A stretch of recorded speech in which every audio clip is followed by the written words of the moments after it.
Wow, saya tidak menyangka Nusron Wahid ternyata sangat tolol. Demi bisa merampok tanah rakyat, dia mengatakan, rakyat itu hanya punya hak pakai. Sebenarnya semua adalah tanah negara. Lalu kemudian berkata lagi, dari mana jalannya tanah warisanmu? Emangnya mbahmu menciptakan tanah? Sejujurnya saya tidak tahu apakah agar diterima menjadi menteri, dia membuang otaknya lalu menggantinya dengan kotoran. Sehingga pemikirannya bisa setolol ini. Okelah, kita berikan pencerahan kepada mereka. Syarat terbentuknya sebuah negara hanya dua. 1. Tanah atau wilayah. 2. Rakyat. Lantas di mana posisi pemerintah? Pemerintah itu awalnya tidak ada. Dan sebenarnya tidak perlu juga ada. Sebab pemerintah itu hanyalah sebuah organisasi. Apakah organisasi itu sangat penting?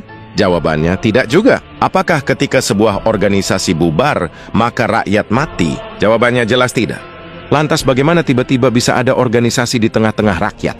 Jadi ketika rakyat itu semakin banyak, maka mereka bermusyawarah untuk mempermudah kehidupan mereka, maka mereka membutuhkan para pembantu. Maka mereka sepakat membentuk sebuah organisasi dan mereka menggajinya. Itulah asal mula pemerintah. Jadi ibarat negara itu adalah rumah, maka rakyat adalah majikan. Dan pemerintah adalah pembantu alias asisten rumah tangga. Pertanyaannya, apakah pembantu rumah tangga itu perlu? Ya, perlu juga sih. Karena akan mempermudah kehidupan kita. Tapi apakah kita akan mati? Atau tidak akan makan jika pembantu tidak ada? Ya, jelas tidaklah. Kan kita bisa masak sendiri atau beli dari rumah makan. Jadi seperti itulah peranan pemerintah di tengah-tengah rakyat. Nah, masalahnya para pelayan di negara kita ini dari awalnya sudah sangat culas. Jadi mereka sering menyamakan pemerintah sama dengan negara. Disinilah awal mula kesesatannya. Sehingga mereka berpikir, berarti tanah negara adalah tanah pemerintah. Boom, hancur sudah kan? Mereka salah persepsi. Lalu kemudian menggunakan persepsi yang salah itu untuk mengklaim apa yang bukan miliknya. Jadi perlu Anda ketahui pemerintah dan negara itu berbeda. Oke, untuk meluruskan pemahaman mereka, kita akan pakai istilah Yunani. Sebab Yunani adalah pusat filosofi dunia, di mana hampir semua konstitusi negara-negara di dunia itu diadopsi dari filsafat Yunani. Jadi negara dalam bahasa Yunani disebut hora. Hora artinya adalah tanah atau wilayah tempat tinggal manusia alias rakyat, kampung halaman atau negeri. Jadi ketika ada puisi berkata, negeriku yang indah elok permai, itu artinya adalah wilayah kelahirannya atau kampung halamannya. Jadi jangan Anda bayangkan pemerintah seperti Indonesia yang isinya Nusron, Sri Mulyani, Omon-Omon, dan para tikus lainnya bisa rusak keindahan puisinya tadi.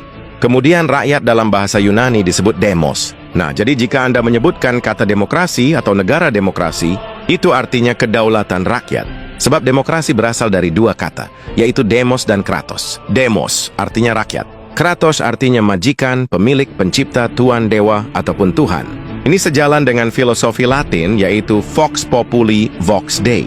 Artinya suara rakyat adalah suara Tuhan, atau kehendak rakyat adalah kehendak Tuhan. Jadi ibarat negara adalah rumah, maka rakyat adalah penciptanya. Kemudian pemerintah di dalam bahasa Yunani disebut kivernisi. Artinya pelayan administrasi, ministry, ataupun pembantu rakyat. Jadi kata pemerintah sendiri, sebenarnya itu sudah sangat sesat. Karena pemerintah artinya adalah orang yang memerintah. Pertanyaannya, bagaimana bisa pelayan yang digaji memerintah tuannya? Ini kan sudah sangat sesat. Jadi kesesatan paradigma inilah yang membuat para pelayan rakyat itu semakin jauh dari fungsinya. Harusnya sebagai pelayan mereka berlutut pada majikan. Tapi sekarang akibat kekeliruan dan kesesatan, tiba-tiba kaki pelayan itu malah diletakkan di atas kepala majikannya. Jadi jika bangsa ini ingin selamat, maka kita harus melakukan revolusi kesadaran. Kita harus berhenti menggunakan kata pemerintah, sebab itu bisa membuat mereka tersesat dan lupa diri. Maka kita harus segera mengganti istilahnya untuk menyebut mereka. Berikut ini adalah beberapa istilah yang pas untuk kivernisi. 1. Babu. 2. Pelayan. 3. Abdi. 4. Mandataris. 5. Pekerja. 6. Pembantu. Atau apa kira-kira istilah dari daerah Anda? Jadi terjawab sudah ya. Jika si Nusron berkata, emang mbahmu menciptakan tanah? Jawab saja, dasar tolol. Emang pemerintah yang menciptakan tanah? Tanah itu ciptaan Tuhan.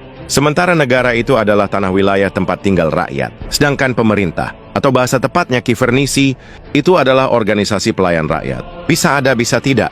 Jadi mari bangkit. Dan beri pelajaran kepada para pembantu kita itu sebelum mereka semakin kebablasan. Hidup daulat rakyat!